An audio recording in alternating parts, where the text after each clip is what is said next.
Howdy, this is Michael Munn for Built Right Home Inspections with your Monday Minute. Little info snacks to help you support your real estate endeavors by building customer loyalty and increasing your own product knowledge of the homes that we're selling in Northeast Florida. So here on a edition of a new construction slab, one of the things that we get asked a lot when we're inspecting garages, there's no flooring here, we often find cracks. Concrete always cracks. There's an old saying, the only concrete that's not cracked is the stuff that's still rolling in the truck.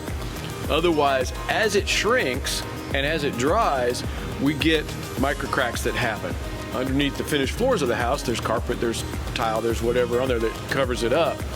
But what we really don't want is cracks with movement, with differential settlement. But some cracks are always going to happen. A great way to prevent or minimize cracks is do what we call control joints. So if you look behind me on this slab, we got a big, looks like a big capital letter Y. It's not because the homeowner's name starts with Y, it's because, why do we put it in there? Dad joke.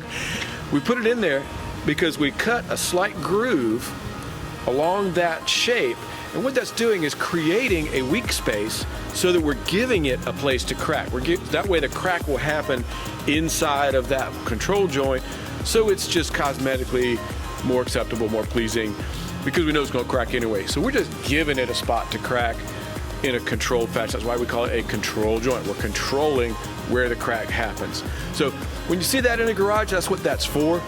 Other cracks that happen, oftentimes this doesn't get done, so the garage cracks, but if it's not moving, if you can take a quarter and slide it across and it doesn't stop, and you can't drop a quarter down into it, it's probably not a structurally unacceptable crack. It's just a shrinkage crack, and it's not that big a deal, nothing to really worry about.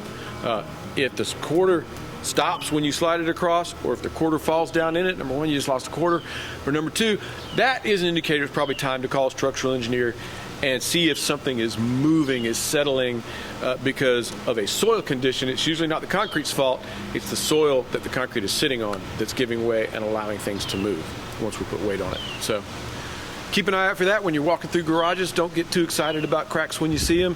Hopefully your home inspector will explain that to you just like we did, and have a great week. We'll see you next week.